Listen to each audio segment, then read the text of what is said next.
سکندر کی موت کے بعد سکندر کے جانشینوں نے کچھ عرصہ بادشاہت کی اور اس سلسلے کو قائم رکھا۔ سکندر اعظم کی موت کے بعد سے یونان اور مصر کے علاقوں پر جو حکومت قائم رہی اسے تاریخ میں سلطنت بطلیموس کے نام سے جانا جاتا ہے۔ اس سلطنت کی آخری ملکہ کلیوپاترا کو مانا جاتا ہے۔ یہی وہ ملکہ تھی جس کے قصے، کہانیاں افسانوی ڈراموں، فلموں اور کتابوں میں آج بھی پائے جاتے ہیں۔ کلیوپاترا مصر کی وہ شہرہ آفاق فرعون ملکہ تھی جس کے ہوش ربا حسن اور قیمت خیز جوانی نے سلطنت روم کے نامور جرنیلوں کو خاک و خون میں رنگ کر عظیم الشان سلطنتوں کو ہمیشہ کے لیے صفحہ ہستی سے مٹا دیا۔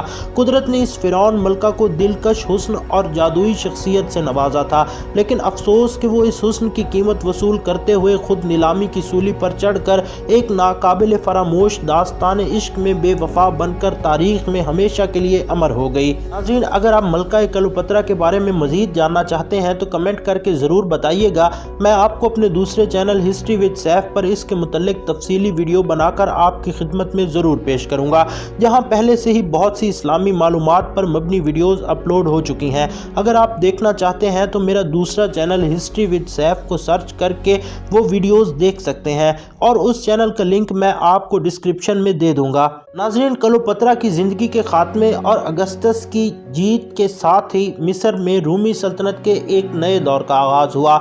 7ویں صدی عیسوی میں مصر کو عرب مسلمانوں نے فتح کر لیا۔ خلیفہ دوم حضرت عمر فاروق رضی اللہ تعالی عنہ کے دور حکومت میں مصر کے کافی علاقوں کو فتح کر لیا گیا تھا۔ جب الیگزینڈریا کا علاقہ بازنطینیوں کے پاس رہنے دیا گیا، عربوں نے مصر کے مفتوحہ علاقے کو فسطاط کا نام دیا۔ 986 عیسوی میں فاطمی دور حکومت میں قاہرہ سٹی یعنی کائرو سٹی کی بنیاد رکھی گئی۔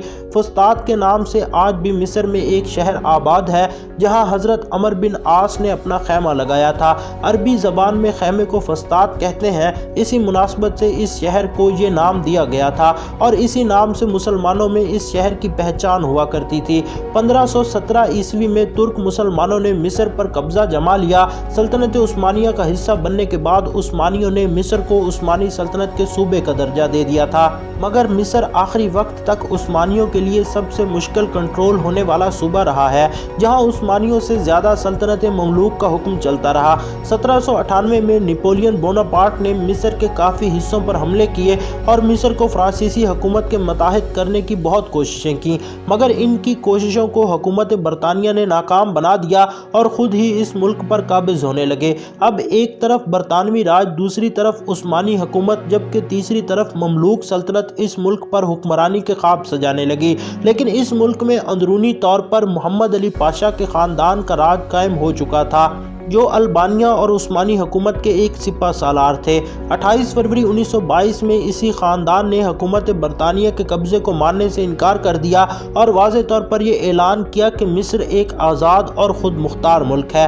ترکوں اور برطانویوں کے درمیان ایک صدی سے زائد عرصہ اس خطے پر جنگیں ہوتی رہیں۔ ناظرین، 1922 میں آزادی کا اعلان کرنے کے ساتھ ہی ملک میں انقلابیوں نے زور پکڑا اور اپنے مطالبات کے لیے تحریکیں چلائیں۔ 23 جولائی 1952 کا وہ دن تھا جب انقلابیوں کی سن لی گئی۔ تب سے اس دن کو مصر میں انقلابی دن کے طور پر منایا جانے لگا۔ اگلے سال 18 جون کو مصر جمہوری ملک قرار پایا۔ اپنی آزادی کے بعد سے مصر کے اسرائیل سے تعلقات خراب ہو گئے، جو آج تک صحیح نہیں ہو پائے۔ اسرائیل اور مصر کے درمیان کئی بار جنگوں کا آغاز ہو چکا ہے۔ مصر ہی وہ پہلا ملک ہے جس کے صدر نے باقاعدہ طور پر اسرائیل کا دورہ بھی کیا تھا۔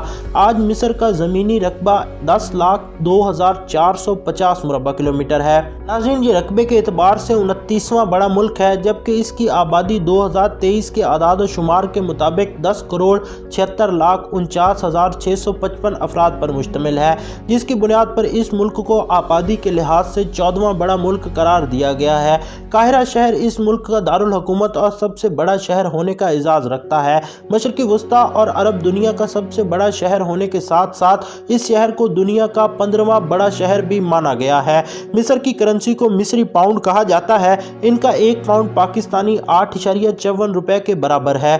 ناظرین، +20 اس ملک کا کالنگ کوڈ ہے اور .eg اس ملک کا ڈومین نیم ہے۔ 2013 سے صدر مرسی کی حکومت کا تختہ الٹنے کے بعد سے مصری فوج کے جرنیل عبد الفتاح السیسی مصری صدارت کے عہدے پر قابض ہے اور مصطفیٰ کمال برائے نام وزیر اعظم ہے۔ وقت کے لحاظ سے مصر پاکستان سے 3 گھنٹے پیچھے ہے۔ یہ ملک پاکستان سے 3763 کلومیٹر کی دوری پر واقع ہے۔ پاکستان کے قیام کے بعد سے 1951 میں دونوں ممالک کے درمیان سفارتی تعلقات قائم ہو چکے تھے، لیکن اس سے قبل قائد اعظم بھی مصر کا باقاعدہ طور پر دورہ کر چکے تھے۔ پاکستان نے اسرائیل کے خلاف مصر کی جنگوں میں فوجی اور مالی معاونت بھی کی ہے اور آج بھی پاکستان اور مصر کے تعلقات اچھے ہیں۔ ضرورت ہے تو ایک ایسے لیڈر کی جو اسلامی ممالک کو ایک میز پر بٹھائے، جو لیڈر اللہ پاک نے عمران خان کی صورت میں پاکستان کو عطا کیا تھا، لیکن چند غداروں کی وجہ سے ملک کے وزیر اعظم نہیں رہے، لیکن بہت جلد اللہ پاک انہیں دوبارہ پاکستان کا وزیر اعظم ضرور بنائے گا۔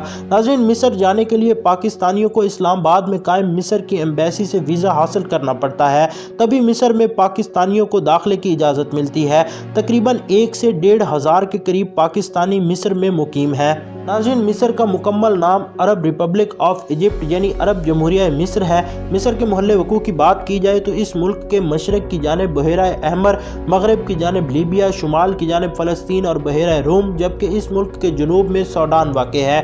مصر کی کم و بیش 8 کروڑ کے قریب آبادی دریائے نیل اور اس کے ملحقہ علاقوں میں مقیم ہے۔ آبادی کا بڑا ذریعہ آمدن کاشتکاری ہے۔ مصر کی کاشتکاری میں اسوان ڈیم کا بہت بڑا کردار ہے۔ اس ڈیم کو پہلی بار برطانوی دور حکومت میں تعمیر کیا گیا تھا۔ کئی بار اس ڈیم میں تبدیلیاں بھی کی گئیں۔ 1946 میں پانی زیادہ ہو جانے کی وجہ سے ایک بار پھر سے اس ڈیم کی توسیع کی گئی۔ ناظرین، امریکہ اور برطانیہ سے $270 ملین کا قرضہ بھی منظور کروایا گیا۔ 1952 میں اس قرضے کو روک دیا گیا کیونکہ امریکہ اور برطانیہ کا دعویٰ تھا کہ مصر نے چیکوسلوواکیہ سے خفیہ طور پر ڈیل کی ہے اور عوامی جمہوریہ چین کو مصر نے تسلیم کر لیا ہے۔ دراصل ان ممالک کا یہ ارادہ تھا کہ مصر کسی طرح سے اسرائیل کو مان لے، لیکن مصر کے صدر نے وہ کام کر دکھایا جو ان کے وہم و گمان میں بھی نہیں تھا۔ مصری صدر جمال عبد الناصر نے نہر سوئز کو قومی ملکیت میں لیتے ہوئے اس سے حاصل ہونے والی آمدنی سے بند کی تعمیر کا اعلان کر دیا۔ اس فیصلے نے یورپ میں تہلکہ مچا دیا۔ فرانس اور برطانیہ نے اسرائیل کو پوری فوجی اور مالی معاونت کی اور مصر پر حملے کرنے کے لیے اکسایا۔ ناظرین، نہر سوئز پر اسرائیل کا قبضہ ہو گیا۔ اقوام متحدہ، روس اور امریکہ کے داخلے سے اس قبضے کو ختم کروایا گیا۔ 1958 میں سوویت یونین نے مصر سے اپنے تعلقات اچھے کرنے کے لیے اور امریکہ کے خلاف ایک اور ساتھی بنانے کی غرض سے اسوان ڈیم پر آنے والی لاگت کا 1/3 حصہ دینے کا اعلان کر دیا اور بھاری مشینری بھی مہیا کی۔ 1960 میں اس ڈیم کا آغاز ہوا اور 1970 میں یہ ڈیم مکمل ہو گیا۔ یہ ڈیم آج مصر کی کاشتکاری میں اہم کردار ادا کر رہا ہے۔ مصر میں صرف اور صرف ایک دریا ہے جو دریائے نیل ہے اور اس دریا پر ڈیم بناتے وقت بہت سی مشکلات کا سامنا کرنا پڑا کیونکہ سوڈان اس ڈیم کے بالکل خلاف تھا۔ 1959 میں مصر اور سوڈان کے درمیان ایک معاہدہ ہوا جس کی روح سے ہر سال مصر دریائے نیل سے 55.5 بلین کیوسک پانی استعمال کر سکتا ہے۔ ناظرین، دریائے نیل کے بارے میں یہ مشہور تھا کہ یہ دنیا کا سب سے بڑا دریا ہے، مگر اب اس وقت دریائے نیل دریائے ایمیزون کے بعد دنیا کا دوسرا بڑا دریا مانا جاتا ہے۔ اسی دریا یعنی دریائے نیل کی بدولت آج مصر دنیا میں کھجوریں پیدا کرنے والا سب سے بڑا ملک، انجیر کی پیداوار کے حوالے سے دوسرا بڑا ملک اور سٹرابری کی پیداوار کے حوالے سے چوتھا بڑا ملک اور بھینسوں کا دودھ پیدا کرنے والا 5واں بڑا ملک مانا جاتا ہے، جبکہ تربوز اور ٹماٹر کی پیداوار کے حوالے سے بھی اس ملک کا 5واں بڑا نام ہے۔ گندم، مکئی، گنا، فروٹ، سبزیاں، چاول اور زیادہ دیگر کاشت ہونے والی فصلیں ہیں۔ 150 سال پہلے تک مصر کے لوگ قدیم مصریوں کے عقیدے کے مطابق اس بات پر یقین رکھتے تھے کہ دریائے نیل ایک پراسرار دریا ہے کیونکہ کوئی نہیں جانتا تھا کہ اس کا پانی کہاں سے آتا ہے، لیکن اب سب کو معلوم ہو چکا ہے کہ اس دریا کا آغاز مشرقی افریقہ سے ہوتا ہے اور زراعت کے شعبے کے علاوہ کیمیکل انڈسٹری اور ٹیکسٹائل انڈسٹری مصر کی معیشت میں اضافے کا سبب بنتی ہیں، جبکہ کروڈ آئل اور قدرتی گیس بیچ کر بھی مصر اچھا خاصا منافع کما رہا ہے۔ مصر کے 30 لاکھ سے زائد شہری ہمسایہ ممالک میں کام کاج کی غرض سے رہتے ہیں جو اچھی خاصی مقدار میں پیسہ اپنے ملک لا رہے ہیں۔